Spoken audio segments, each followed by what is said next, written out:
Hi, everyone. Thank you for the lovely introduction. Today, myself and Sarah are going to introduce our national campaign, The Lost Voices, to highlight our work on inequalities and prejudices faced by early career researchers in academia. We will present qualitative data from parts of our campaign. We have gathered data from anonymous and story portal submissions from early career researchers, anonymous surveys and interviews from senior academics, a panel discussion with EDI prominent leading academics who have the ability to enact change. Finally, we held discussions with EDI directors from different higher education institutions to present our cause. This is our lovely team, and I think some of them, Morag and Rue, are actually in this chat. So thank you for joining. So this is the team that brought it to life, and through this team we combined interviews, videos, surveys, and web design to make this a multi-attacked campaign, a cross-disciplinary and a cross-institutional effort. So here's a little brief introduction video of what our campaign was, and we'll play it now. The Lost Voices national campaign gathered experiences of inequalities and prejudices faced by researchers in search of solutions to improve current equality standards within research cultures. The campaign focused on early career researchers who are often worst impacted and least heard. Inequality stories from early career researchers were collected nationally. These stories drew on lived experiences, revealing a range of inequalities, not just limited to race and gender. Senior academics who had faced inequalities highlighted through the campaign told us how they had overcome these barriers on their routes to success. Their advice was used to develop a toolkit for struggling early career researchers. Campaign stories drove a panel discussion with academic leaders who champion equality, diversity, and inclusion in their own roles from different institutions and disciplines. Together, we discussed the need for sector reform towards a more supportive, inclusive, and considered research culture. Continued efforts to improve representation is needed, especially at senior levels. A research culture of accessible support is required, especially at the critical early career researcher stage. Local support and training addressing these issues is necessary both for those experiencing inequalities and those reinforcing them. The sector must hear the lost voices.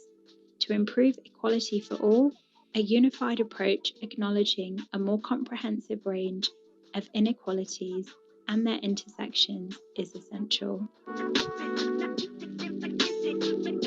Okay, so we structured our campaign in 3 different phases. So in phase 1 of the campaign, we aimed to discover what inequalities, microaggressions, and discrimination early career researchers may have faced in academia.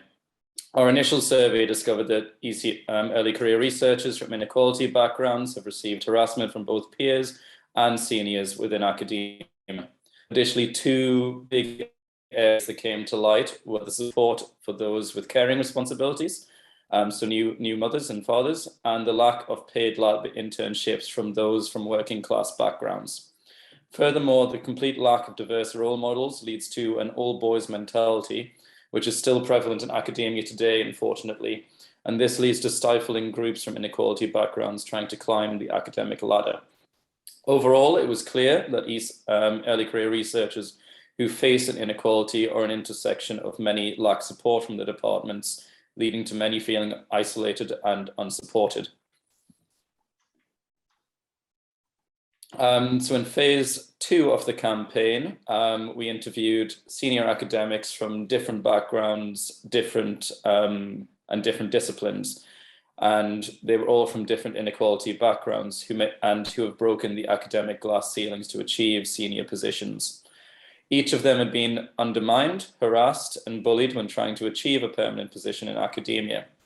We used their stories and the lost voices to develop a toolkit, which is available on YouTube for early career researchers who are facing inequalities in academia.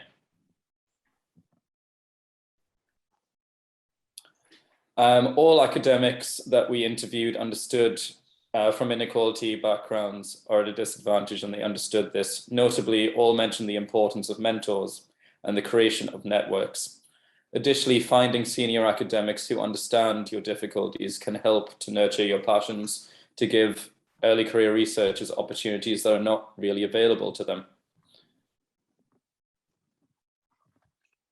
So, as Shaakir has already explained, we held a closed solutions-focused panel discussion with 4 EDI prominent academic leaders from different higher education institutions and funding bodies who'd been trained in different academic disciplines. Together, we generated how to take these issues forward. The PIs and stakeholders improved training in EDI-aware supervision is needed, with accountability and leading by example at the forefront of any long-term solution. There was a healthy debate around carrots and sticks when it comes to existing initiatives, which again brings us back to accountability and potential penalties, which was also discussed in the keynote. For ECRs themselves, it was recognised that the ECRs can take responsibility for their own upskilling, but again, these efforts must be encouraged and supported. Together, from the panel discussion, we generated 6 tangible solutions that the sector can take forward. Topics around inequalities should not be considered taboo, and an open conversations should be encouraged. There should be a systematic approach for tackling inequalities, as we haven't seen them all, and it's time to start tackling them one at a time when so many of them are intersectional. The ECR career path is not well designed to foster growth and development, and this needs to change. There is a huge disconnect between ECRs and stakeholders, which also needs to change. Overcoming inequalities should be seen as everyone's problem, not just down to the individual themselves.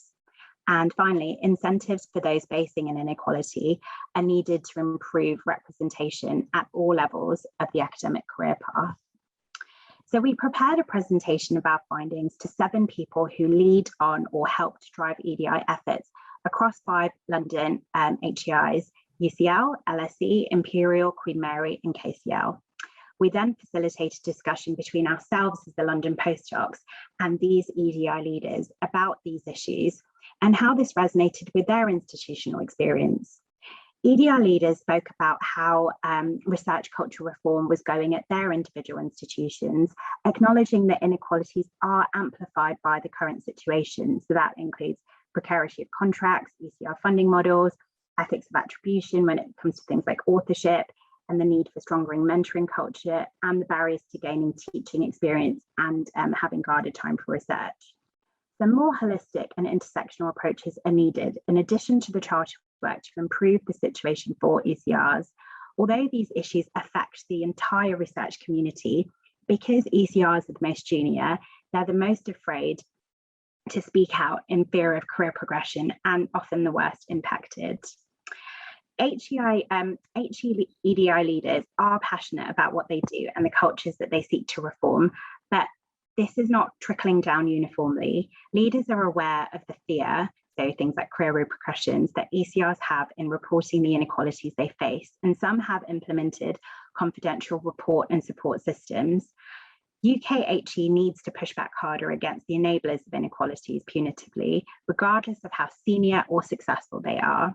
Institutions need to retain a memory of reform so that in the future, more time is spent fixing the problem rather than just admiring it. The Lost Voices national campaign has managed to have wide impact through external resources from the Times Higher Education, blogs, podcasts that early career researchers can access. And as well as this, it's been nationally disseminated through various local and national networks. And the findings have already been and are due to be presented at further meetings, events, adopted into national institutional strategies. And our findings have and will impact ECRs, secondary school children, and wider members of the academic community, such as those who manage and work with ECRs and senior institutional decision makers, we hope. Finally, our take-home message from today: if you remember nothing from this campaign or this presentation, we strongly urge you to remember these key solutions to address the needs of early career researchers. Direct action is needed to address discrimination. Support is required throughout the ECR contract. Peer groups and mentoring do matter, and the remainder of the points are on the slide. So just on behalf of our lovely Lost Voices National Campaign team, who are just amazing, all the Lost Voices who participated in this vital campaign in support of ECRs, and everyone who's ever faced an inequality, we thank you for your time today and we welcome your questions.